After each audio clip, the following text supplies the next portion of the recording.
আজকে আপনাদের সামনে আমি আমার এই বিজ্ঞান বইটা নিয়ে হাজির হয়েছি। এই বিজ্ঞান বইটা আমি তৈরি করেছি ৮ম শ্রেণীর শিক্ষার্থীদের উদ্দেশ্যে। আসলে এই বইটা কি বা এই বইটার প্রয়োজনীয়তাটা কি সেটা একটু আপনাদের সাথে শেয়ার করব। আমাদের যে টেক্সট বইগুলো দেয়া হয় বরাবরই বিগত বছরগুলোর মতো এই বছরে যে টেক্সট বইটা আসছে পিডিএফ দেখলাম, পাশাপাশি অনেক শিক্ষার্থীরা হার্ড কপিও পেয়ে গেছো। তো সেই বইগুলোর যে ধারা, সেই ধারাটা কেমন যে বইতে তথ্য সেভাবে না দিলেও টপিকগুলোর হেডিং ধরাই দেয়। দেখা যাচ্ছে যে ক্লাস 8 এর বিজ্ঞান বইতে মহাকর্ষ নিয়ে কথা বলেছে, কিন্তু এর ডিটেইলিং যে ব্যাপারটা বড় অভাব।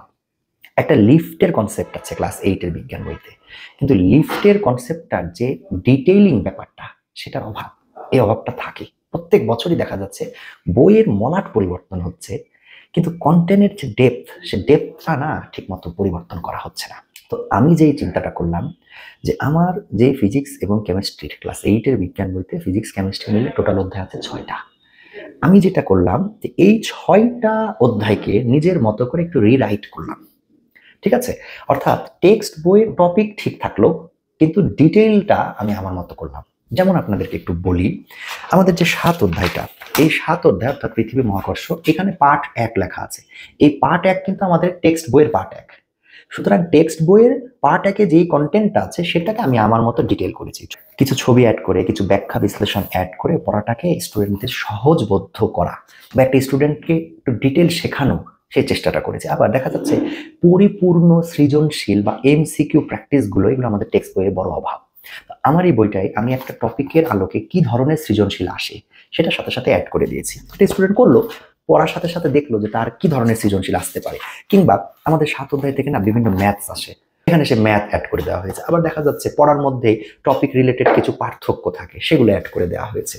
আমি যে লিফটের কথা বললাম, লিফটের যে কনসেপ্ট, এই যে দেখেন, এই একটা ছবি দিয়ে লিফটটাকে কত সুন্দরভাবে প্রেজেন্টেশন করা যায়, কিন্তু টেক্সট বইয়ে যে ছবি দেওয়া হয়েছে সেই ছবি দিয়ে আসলে পড়া বোঝা খুব কঠিন। আমি প্রত্যেকটা চ্যাপ্টারে কিছু এমসিকিউ অ্যাড করে দিয়েছি।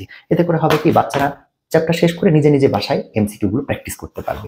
অনেক বছর ধরে 8, 9, 10 এর বাচ্চাদের সাথে আমি কাজ করছি, তো তাদের চাহিদা অনুযায়ী আমার মোটামুটি একটা ধারণা হয়েছে যে না, স্টুডেন্টরা এই জিনিসটা চায়। সেই জন্য আমার এই বইটা করা।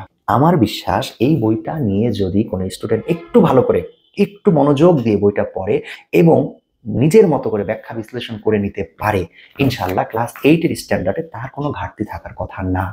এটা আমার অভিজ্ঞতা থেকে আমি বলছি। বইটা আমার কাছে যারা পড়ে তাদেরকে তো আমি বিনামূল্যেই দিচ্ছি বা দেওয়া হয়ে গেছে অলরেডি, কিন্তু যারা পড়ে না আমার কাছে তাদের অনেকের রিকোয়েস্ট আমার কাছে এসছে যে স্যার বইটা আমি পাবো কি করে।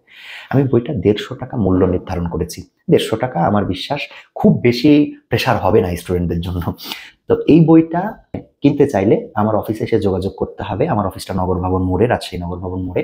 পাশাপাশি আমার যে ফোন নাম্বারটা দেয়া আছে, এই ফোন নাম্বারে কল করলেও আপনাদেরকে সহযোগিতা করবে লোকেশন চেনার জন্য। আর রাজশাহীর বাইরে থেকে যারা বইটা নিতে চাচ্ছেন তারা অবশ্যই এই নাম্বারে যোগাযোগ করলে আমাদের বিকাশ পেমেন্ট সিস্টেমের মাধ্যমে আমরা পেমেন্টটাও নিব, পাশাপাশি আপনাদের কুরিয়ার করে কিভাবে পাঠানো যায় সে ব্যবস্থা করে দেওয়া হবে।